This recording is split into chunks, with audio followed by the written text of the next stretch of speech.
This is Tech Guy 404.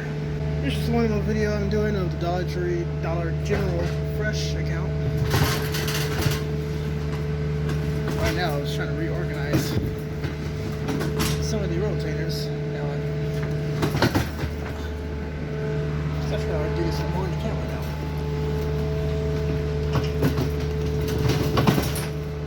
I had to reorganize a few rotators because some of them were a little off. Number 4 was like way down there when there's number 8. Number 8 was way up here, so.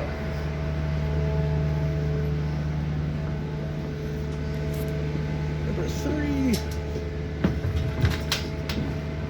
I might be a couple numbers off, but at least I have 2 of them. At least I have the number 8 halfway close to where it should be with the others. So I'm not doing a whole lot of moving around.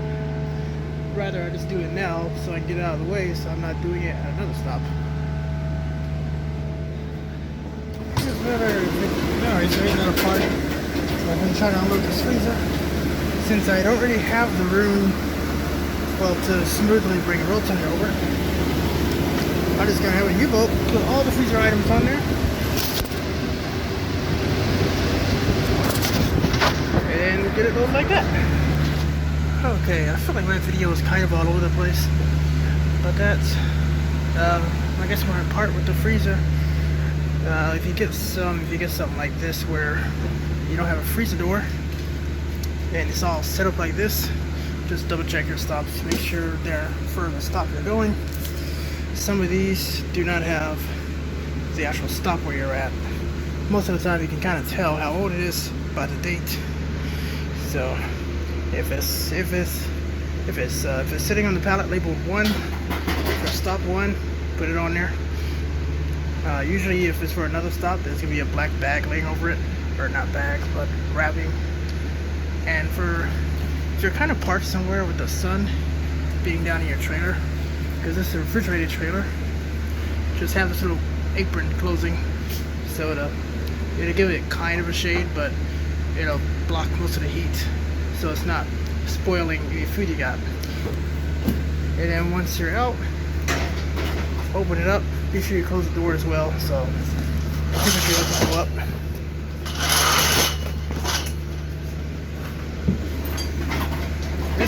I'm actually done with this.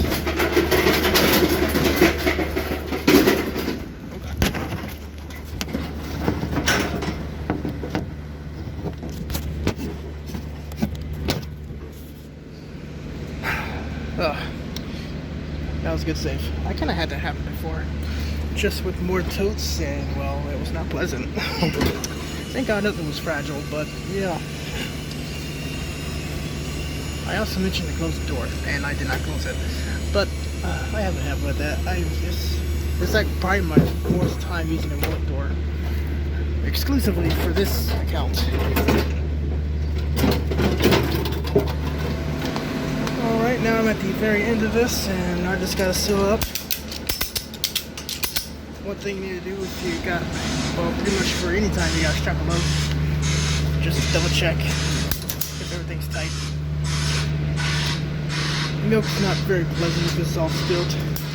I also had one where I thought I had it all sealed perfectly, and the milk slid off the rotator. Luckily nothing bursted open, it just slid off. I just had to pack it all up on there, so that was fun. So everything's tight, everything's good to go, and you can always close this up if you want. I just have it like this so the sun doesn't beat on it.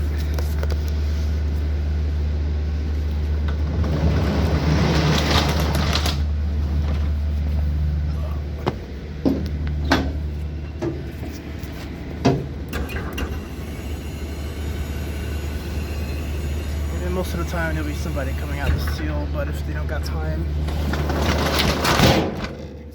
they'll just give it to you and have you do it.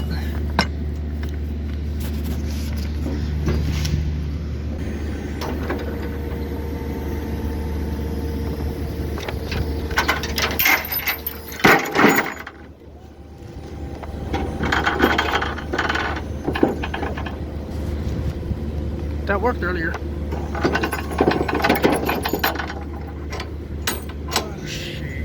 And then you just double check if everything's secure and good to go.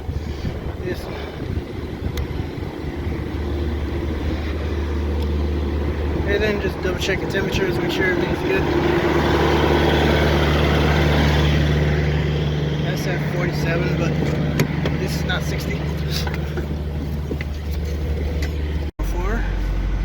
I'm just doing a little check here with my next stops and just see where the next one is. Right now I'm trying to get my tablet back on because I didn't charge it last night. And I just set my macro for this stop I'm at. I'm at the first stop. I just had to do a double check and see where my next one is. It's literally just down the street. I can just literally just drive all the way down and be there, but just to be cautious, I just wanted to double check where exactly down the road it's gonna be. Normally when I map out my trips like this, I just check out and see see what the place looks like. There is some areas where that's of course Google does not work with me. I just looked at this on this phone and I gotta type it again. That's there it is. I don't use Google Maps, I just use it to map out where I'm exactly going. So I mean with this, it's in a little shopping area, so I can probably just cut into this street and just go through.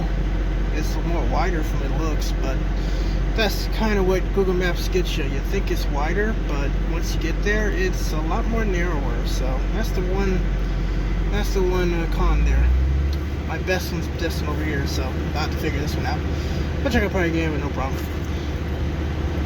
So then once I'm done with that, and I just map out the other one, it's just pretty much, if this is your first time doing any of these dollar accounts, and you're not sure on how exactly the place is, you can always call them. They provide a phone number on these. If you're on Dollar Tree, the paperwork's a lot more different. You don't get them like this. You'll get them like, there'll be one main page where it would have everything as far as the complete weight of the trailer. You'll have, I think, something with the DC information and a few other, I think a little bit of stop information. And then the next page will have a little printout, a small printout of all the pieces, all the addresses, phone numbers, and everything else on the paperwork. So, and it's just a little signature that pretty much every stop they just sign and you're done. This one got a little more details. It's all for the manager to sign. In my last one, sometimes you may gotta fill something in if they didn't sign something or put something in. But it's pretty straightforward once you get the hang of it. And mapping it out.